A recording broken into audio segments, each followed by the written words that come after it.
you're especially known for writing action-adventure stories. And I read on Wikipedia that you have a background as a marine biologist. No, Is I'm that not a true? biologist. Oh, okay. That's what. No, I actually people don't really know that I was given a PhD in maritime history. I never went to school. I got just 1 year at Pasadena City College before I went in the Air Force.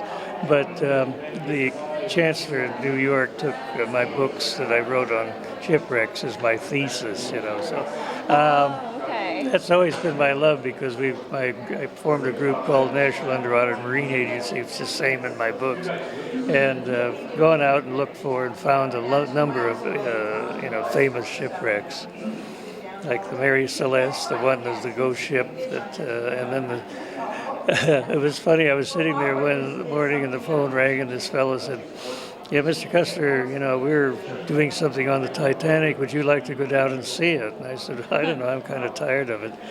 And she said, "It only cost you $30,000." I said, "I wouldn't give you 30 cents."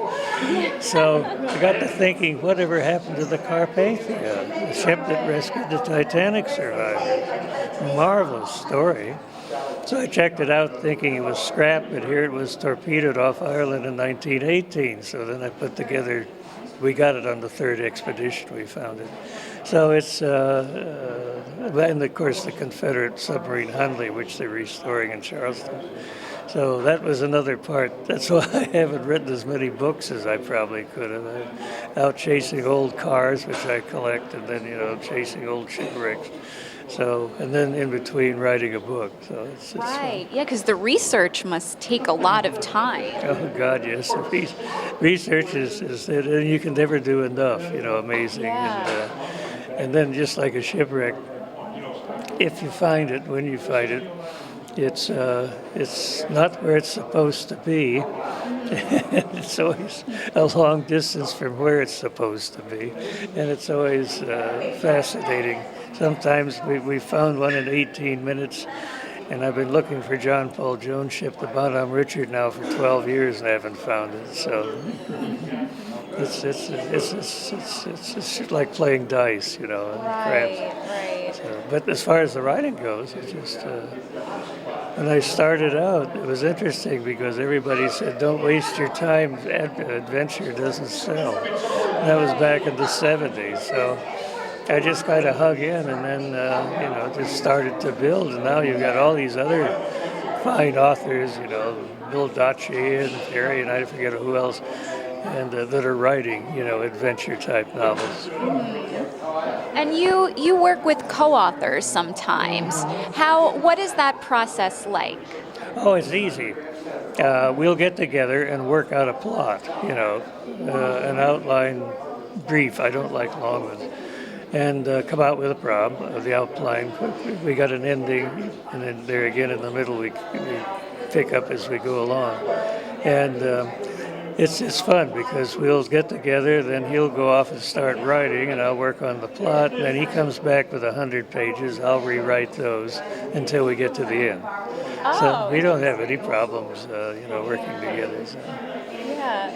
And now you have fans all over the world. What's some of your favorite fan responses that you've gotten? Oh gosh, I don't know, just that they're entertaining and just fun books to read. That's what I've tried to make them.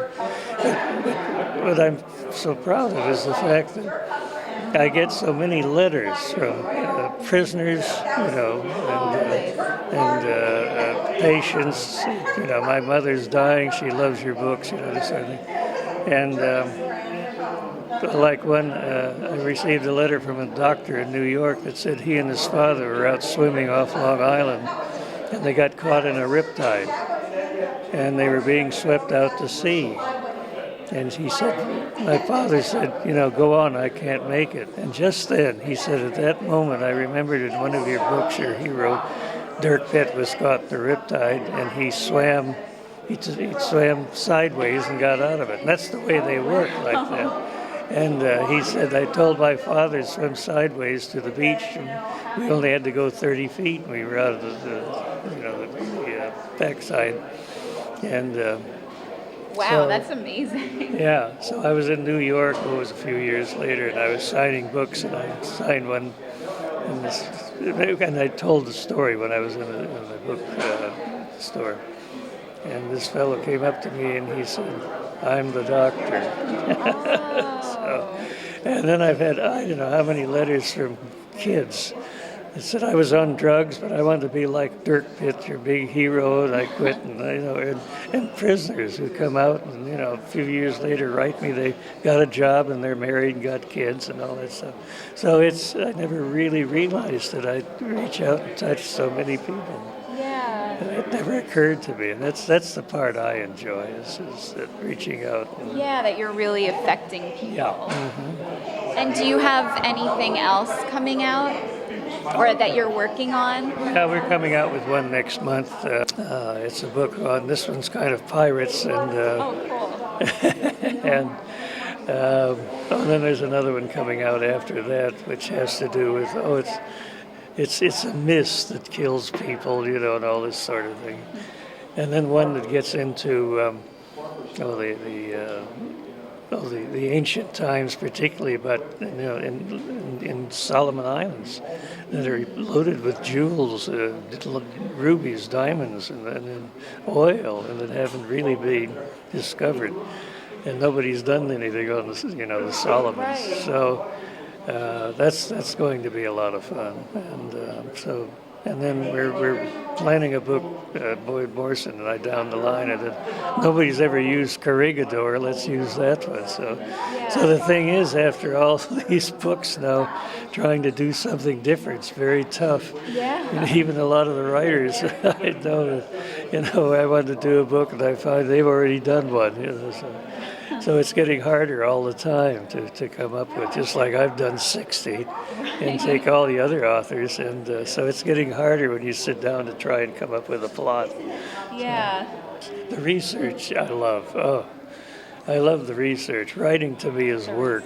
Oh, okay. So the research is what's fun and I love writing. the research, oh yeah.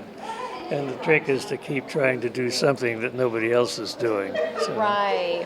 Especially now, it's so much easier to break into the industry and to write a book. Yeah, I know. I've talked to writers at USOP. I wanted to do a book on the Titanic, and you've already done one. So it's fun. It's work to me. I enjoy it, but it's work. Yeah. I don't sit there and hum and whistle while I'm typing. No, writing is, but it takes as good imagination and then be able to convert it into words, So. Right. And, no, I've been doing it now since, when I was at 76. So, like I said, I'd like to retire, but they won't let me. Oh, they won't. So. Oh, well, yeah, I'm sure a lot of your fans like that you're still writing. And Yeah, they do, I know. They always say, "Don't you dare retire," But I'm 84, so I don't know how much longer I can go. So. Well, thank you so much for My speaking pleasure, with Jessica, us. thank you.